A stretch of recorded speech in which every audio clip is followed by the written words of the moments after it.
तो इस तरह से आपने देखा कि हमने किस तरह से वर्कबुक को लॉक किया। तो चलिए अब हम इसका दूसरा ऑप्शन भी यहाँ देखते हैं। तो आप देखेंगे क्लिक करते ही ये फिर से आपसे पासवर्ड लेता है। तो हम यहाँ पर पासवर्ड डाल देते हैं जो हमने पहले पासवर्ड दिया था। उसके बाद हम ओके पर क्लिक करते हैं। अब अगर हम यहाँ पर जाते हैं तो वही पैलेट दोबारा से आपके सामने ओपन हो जाती है। अब यहाँ से हम विंडोज ऑप्शन देखेंगे और उससे पहले हम स्ट्रक्चर ऑप्शन को अनचेक कर देंगे। विंडोज ऑप्शन को लॉक करने के बाद आप अपनी शीट की विंडो को ना ही रिसाइज कर सकते हैं, ना ही उसे मूव कर सकते हैं और ना ही उसे मिनिमाइज कर सकते हैं। तो आइए अब हम इसमें भी कोई नया पासवर्ड डाल देते हैं, या फिर जो आपने पहले डाला था पासवर्ड वो भी डाल सकते हैं। चलिए अब मैं इसमें कोई नया पासवर्ड डालती हूँ। अब आप देखेंगे जब हम ओके पर क्लिक करते हैं तो ये फिर से री एंटर पासवर्ड करने को कहता है। तो हम यहाँ पर पासवर्ड को री एंटर कर देते हैं। तो अब आप इस वर्कशीट को यहाँ से क्लोज कर दें। तो चलिए अब हम दोबारा से MS एक्सेल ओपन करते हैं।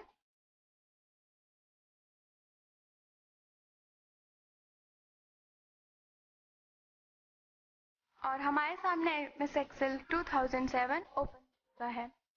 अब हम यहाँ से दोबारा से अपनी वही फाइल को ओपन करते हैं। अब आप यहाँ पर देख सकते हैं कि यहाँ पर ना ही मिनिमाइज का ऑप्शन आ रहा है, ना ही यहाँ पर मैक्सिमाइज का आइकन है और ना ही यहाँ पर क्लोज का आइकन है, और ना ही आप इस विंडो को मूव कर सकते हैं। तो इस तरह से आपने देखा कि हम किस तरह से विंडो को लॉक कर सकते हैं और इसे प्रोटेक्ट कर सकते हैं।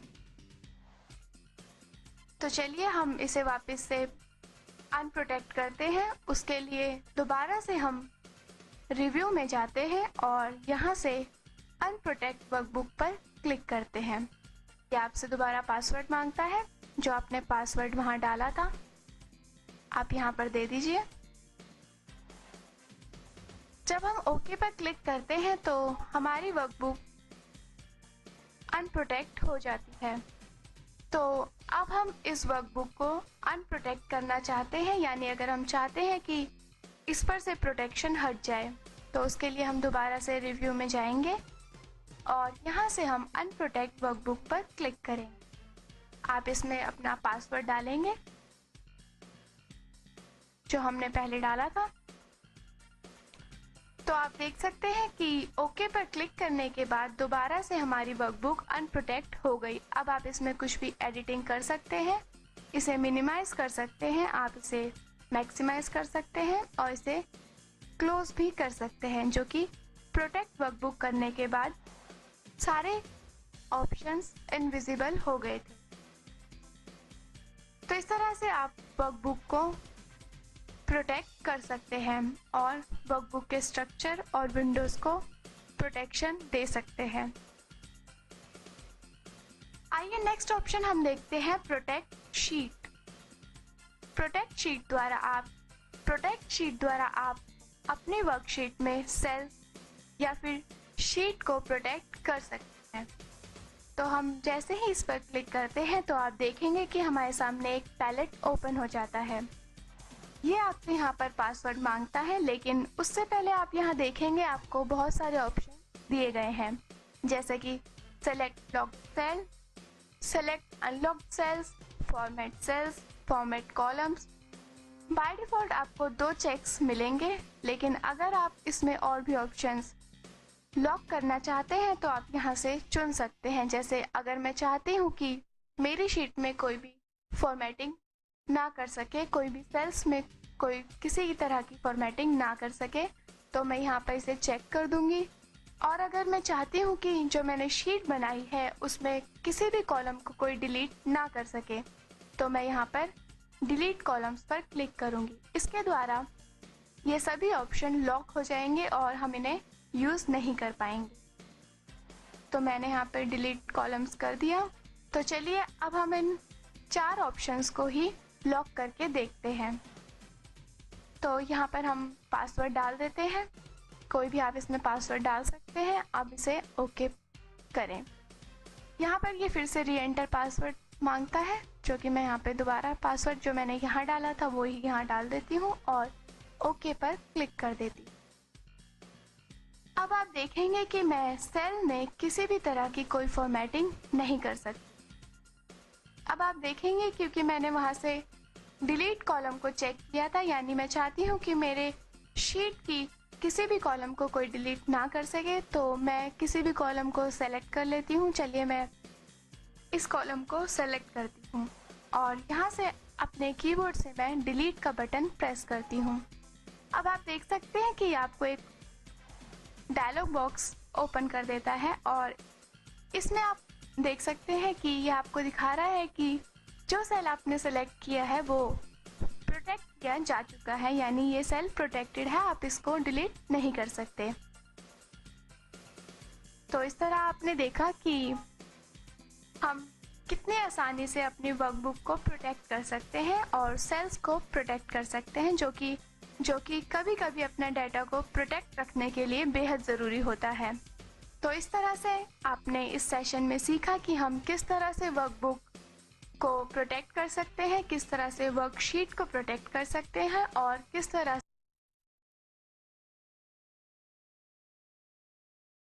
आज हम आपको बताएंगे मैक्रोस के बारे में।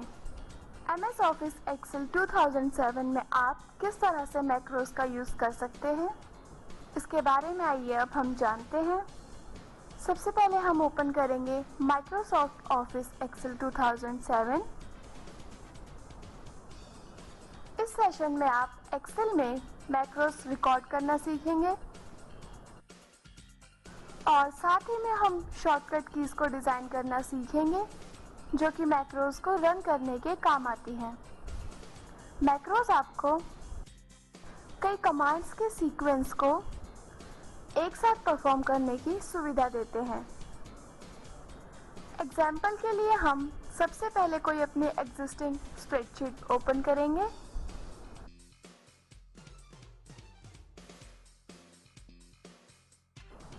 जैसे कि आपने देखा स्प्रेडशीट ओपन हो चुकी है। जब भी हम मैक्रोस को रन करते हैं तो माइक्रोसॉफ्ट एक्सेल एक नई स्प्रेडशीट क्रिएट कर देता है। इसका फॉर्मेट वही होता है जो आपके मैक्रोस के रिकॉर्डिंग के समय होता है। मैक्रोस को रिकॉर्डिंग से पहले आपको ओपन नेविगेशन टूल बार में डेवलप टैग का होना बेहद ज़रूरी है।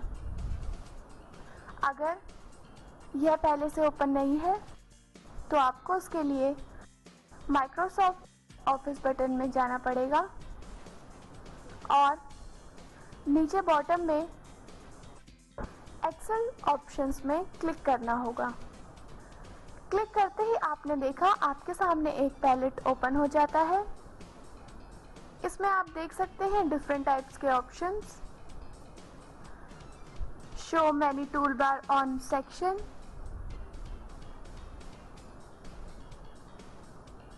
Show mini tool bar on section, enable light preview,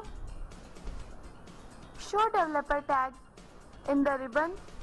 तो हम show developer tab in the ribbon पर क्लिक करेंगे, जिससे कि ये बाहर मेन्यू बार में आपको दिखाई देगा और उसके बाद हम ओके पर क्लिक करेंगे। क्लिक करते ही आप देख सकते हैं डेवलपर टैब आपको यहाँ पर दिखाई दे रही है। इसमें आप देखेंगे कि रिकॉर्ड मैक्रो आपको यहाँ दिखाई दे रहा है। जैसे ही हम इस पर क्लिक करते हैं तो एक डायलॉग बॉक्स ओपन हो जाता है, जिसमें ये आपसे मैक्रो का नेम पूछता है। नेम केस सेंटेंसिव नहीं होना चाहिए और ना ही इसके बीच में स्पेस या स्पेशल कैरेक्टर हो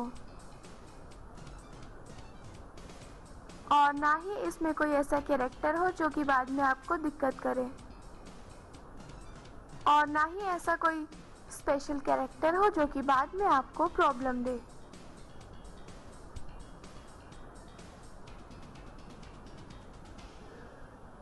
और ना ही ऐसा कोई सेल रेफरेंसेस हो जो कि बाद में आपको प्रॉब्लम दे। सेल रेफरेंसेस से मतलब है सेल्स के अपने एड्रेसेस। सपोज अगर मैं बी कॉलम के थर्ड रो में हूँ, यानी इसका सेल्फ रेफरेंस B3। ध्यान रहे कि इस तरह के नेम्स आप मैक्रो को बिल्कुल ना दें। और फिर आप नीचे देखेंगे आपको शॉर्टकट की ऑप्शन दिखाई देगा। शॉर्टकट की ऑप्शन में आपको ये ध्यान रखना है कि ये किसी तरह के नंबर या स्पेशल कैरेक्टर नहीं होने चाहिए, जबकि ये एक लेटर होना चाहिए। अगर आप इसमें किसी तरह का लोअर केस लेटर डालते हैं,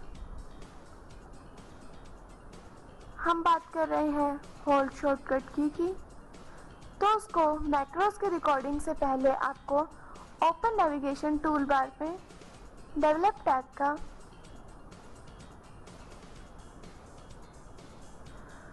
हम बात कर रहे हैं शॉर्टकट की अगर हम किसी तरह का लेटर इसमें डालते हैं तो ये आपको दिखाएगा कंट्रोल प्लस स्मॉल लेटर का कॉम्बिनेशन। और अगर हम इसमें किसी तरह का कोई कैपिटल लेटर डालते हैं तो ये कॉम्बिनेशन दिखाता है control plus shift plus control plus shift plus capital letter. अगर हमें मैक्रोस को रन करना है तो कैपिटल लेटर के केस में अगर हमें अपने मैक्रो को रन करना है तो कैपिटल लेटर के केस में कैपिटल लेटर टाइप करना होगा। और अगर हम कोई स्मॉल लेटर लेते हैं तो उस केस में हमें कंट्रोल प्लस स्मॉल लेटर लेना होगा। और साथ ही में आपको इस बात का ध्यान रखना होगा कि अगर हम इस तरह की कोई की यूज़ कर रहे हैं जो कि माइक्रोसॉफ्ट एक्सेल द्वारा ऑलरेडी यूज़ की जा चुकी है, तो मैक्रो उस की को ओवरराइट कर देगा जब तक कि आप इस शीट पर काम कर रहे हैं। तो इस तरह से आपने देखा कि हमने ऑप्शन यहाँ लिया था कंट्रोल J।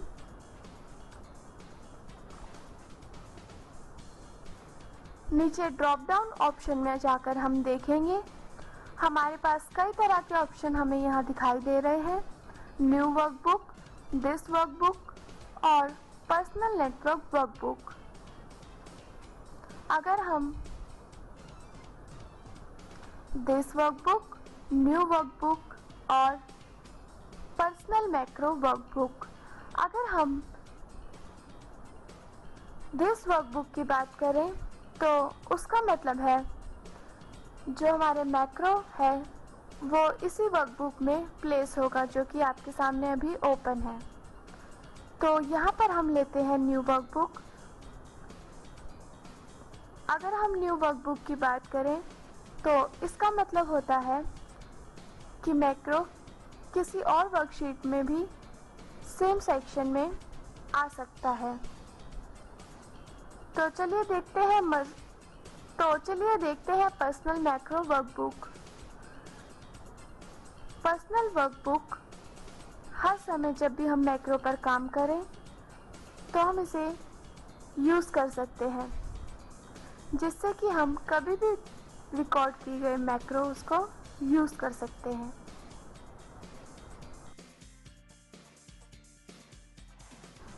न्यू सेशन के लिए जैसे मैं यूज़ करना चाहूँगी दिस वर्कबुक। नीचे आप देख रहे हैं डिस्क्रिप्शन पैनल आपको यहाँ दिखाई दे रहा है, जिसमें आप किसी भी तरह का कोई भी डिस्क्रिप्शन दे सकते हैं। अब आप ओके पर क्लिक करें। इस पॉइंट पर एक्सेल किसी भी तरह का कीज टू आप इस पर ऐड कर सकते हैं, तो ये इसको रिकॉर्ड कर लेगा। सपोज अगर मैं इस पर क्लिक करके कुछ टाइप करूं, तो एक्सेल इसे एज अ मैक्रो रिकॉर्ड कर लेगा। जैसा कि आपने ऊपर कोड ग्रुप ऑप्शन में देखा था, जैसा कि आपने ऊपर देखा था, रिकॉर्ड मैक्रोज ऑप्शन था जो कि कन्वर्ट होकर स्टॉप रिकॉर्डिंग ऑप्शन में कन्वर्ट हो गया। अगर आप चाहते हैं कि आप इसी तरह मैक्रोज रिकॉर्ड करें, तो ये आपको आपके पूरे रिकॉर्डिंग के सीक्वेंस बताता है। तो जो ये मेरा कर्सर है हमेशा स्टार्ट होगा B4 से। अगर मैं अपने किसी स्पेसिफिक एरिया पे जाना चाहती हूँ, सपोज मैं चाहती हूँ कि हर समय मेरा मैक्रो एक टाइम के बाद इससे नीचे वाली कॉलम या रो पर आकर रुक जाए, तो उसके लिए मैं यूज़ करूँगी। सपोज अगर मैं चाहती हूँ कि मेरा मैक्रो एक टाइम के बाद इससे नीचे वाले कॉलम या रो पर आ जाए, तो उसके लिए मैं यूज़ करूँगी यूज़ रिलेटिव रेफरेंसेस बटन। इस पर क्लिक करते ही ये मुझे अलाउ करता है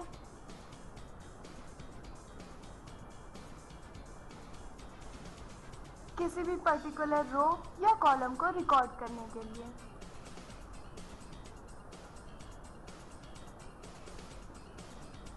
अब मैं अपना ऑप्शन यूज़ करने जा रही हूँ Ctrl+J वाला, जो कि मैंने पहले सेट किया था मैक्रोज में। Ctrl+J। अब इसमें मेरा कर्सर जहाँ भी होगा जंप करके इस सेल पर आ जाएगा। अब मैं इस फंक्शन को टर्न ऑफ कर दूंगी। इस फंक्शन का यूज़ मैं जब भी मैक्रोज को रिकॉर्ड कर रही हूँ और स्पेसिफिक किसी कॉलम या रो को मैंने रिकॉर्ड करना है, तो मैं इस फंक्शन का यूज़ करती हूँ। तो जैसे कि आपने देखा, मैंने एक पर्टिकुलर कमेंट के साथ इसको रिकॉर्ड कर लिया है और अब मैं ऊपर बने स्टॉप रिकॉर्डिंग बटन में जाकर क्लिक कर दूंगी, तो आप देखेंगे कि ये बटन फिर से कन्वर्ट हो गया है रिकॉर्ड मैक्रो में। जब मैंने अपना मैक्रो रिकॉर्ड कर लिया है, तो सबसे ज़्यादा ज़रूरी है कि मैं सेव ऑप्शन में जाकर इस फाइल को सेव करूं। तो चलिए अब मैं अपने मैक्रोज को चेक करती हूँ। तो उसके लिए मैं डिफरेंट स्टाइल में कुछ भी टाइप करती जा रही हूँ और आप देखेंगे कि Ctrl+J प्रेस करते ही मेरा कर्सर मैक्रो वाले पोर्शन पर आ गया है। तो इस तरह से आपने देखा कि आप MS एक्सेल में किस तरह से मैक्रोज का यूज़ कर सकते हैं। तो चलिए अब हम आपको बताएंगे कि हम किस तरह से माइक्रोसॉफ्ट एक्सेल 2007 में पिवट टेबल क्रिएट कर सकते हैं। अगर आपके पास कोई वर्कशीट है जिसमें बहुत सारा डेटा हो, जैसे एनवायरमेंटरी मैनेजमेंट का या फिर सेल्स मैनेजमेंट का, तो उसके लिए आप पिवट टेबल क्रिएट कर सकते हैं, जो कि आपको किसी भी एक्शन को आइडेंटिफाई करने में हेल्प करती है। उसके लिए आप सबसे पहले माइक्रोसॉफ्ट ऑफिस एक्सेल 2007 ओपन करेंगे। अब आप अपनी कोई भी एग्जिस्टिंग वर्कशीट ओपन करेंगे, तो ये हमारी रिपोर्ट आ गई जिसमें हम पिवट टेबल क्रिएट करना चाहते हैं। तो सबसे पहले हम अपनी स्प्रेडशीट में किसी भी सेल को सेलेक्ट कर लेते हैं और उसके बाद हम इंसर्ट ऑप्शन में जाकर लेफ्ट साइड में बने हुए पिवट टेबल ऑप्शन पर क्लिक करेंगे। इस पर क्लिक करते ही आप ये सिलेक्शन देख सकते हैं और इसी के साथ में आपके सामने एक डायलॉग बॉक्स ओपन हो जाता है, क्रिएट पिवट टेबल, जिसमें आपको दो ऑप्शंस यहाँ मिलते हैं, न्यू वर्कशीट और एग्जिस्टिंग वर्कशीट। अगर हम एग्जिस्टिंग वर्कशीट पर क्लिक करेंगे, तो इसका मतलब होता है कि आप जो एक्सेल की एग्जिस्टिंग वर्कशीट है उस पर आप पिवट टेबल क्रिएट करना चाहते हैं। और अगर हम करते हैं न्यू वर्कशीट, क्योंकि हम नहीं चाहते हैं कि ये एक ही शीट पर सारा डेटा मिक्स हो जाए, तो उसके लिए हम न्यू वर्कशीट सेलेक्ट करते हैं और उसी के साथ ही हम ओके करेंगे। तो आप देख सकते हैं कि आपके सामने पिवट टेबल राइट साइड में ओपन हो गई है। इसे हम सेंटर में ले आएंगे जिससे कि आपकी स्क्रीन पर ये और अच्छी तरह विजिबल हो सके। और अब हम इसको बड़ा कर लेते हैं और यहाँ पर आप देख सकते हैं कि मल्टीपल फील्ड्स हमें यहाँ दिखाई दे रहे हैं, जिसमें से हम जो भी फील्ड अपने टेबल में यूज़ करना चाहते हैं उसे हम यहाँ से ले सकते हैं। ज़रूरी नहीं है कि हमें सबकी ज़रूरत पड़े। तो जैसे कि आप देख सकते हैं, तो जैसे कि मैं इस वैल्यू को यहाँ पर इसमें डालना चाहती हूँ तो मैं इसे ड्रैग करके इसमें डाल सकती हूँ, जो कि डायरेक्ट रिफ्लेक्ट होती है हमारी वर्कशीट पर, जैसा कि आप देख सकते हैं। तो चलिए मैं एक दो और ऑप्शंस इसमें लेती हूँ। सपोज हमने रो लेबल्स का इसमें डाल दिया, तो आप देख सकते हैं जो कि हमें दिखाई दे रहा है रो लेबल्स में। और यहाँ पर आप दिल्ली की लोकेशन देख सकते हैं। तो इस तरह से MS एक्सेल ने यहाँ पर एक्सपीरियंस वाइज इन्हें शो कर दिया है। सपोज यहाँ से मैंने एक और ऑप्शन लिया जो कि सैलरी का है। तो आप देख सकते हैं कि किस तरह से सैलरी पर्टिकुलर डिपार्टमेंट के हिसाब से यहाँ पर हमें दिखाई दे रही है और इसका ग्रैंड टोटल भी आपको यहाँ सामने दिख रहा है। तो इस तरह से मैं पूरी तरह भरोसा कर सकती हूँ कि पिवट टेबल के थ्रू मैं बड़ी से बड़ी कैलकुलेशन करके एक्यूरेट डेटा पा सकती हूँ। मान लीजिए अगर हमें अपने टेबल में कोई सेक्शन नहीं चाहिए तो हम उसे सेलेक्ट करके बाहर की ओर ड्रैग करेंगे तो वो ऑटोमेटिकली हमारी टेबल पे से हट जाएगा। और अगर आपको इसमें और ऑप्शंस ऐड करने हैं तो हम इसे यहाँ से ड्रैग करके ले सकते हैं। सपोज हमें कोई ऑप्शन अपनी कॉलम लेबल्स पे चाहिए तो यहाँ पर आप देख सकते हैं कॉलम लेबल्स पे वो ऑप्शन आ गया है और हम मैन्युअली इसका साइज छोटा या बड़ा कर सकते हैं। हम यहाँ से इसे ड्रैग करके यहाँ डाल सकते हैं और यहाँ से आप इसे देख सकते हैं। इसी तरह आप अपनी ज़रूरत के हिसाब से इसमें फील्ड्स ऐड कर सकते हैं और उन्हें रिमूव कर सकते हैं। और अच्छे से इसे जानने के लिए आप इसे और ज़्यादा एक्सप्लोर कर सकते हैं।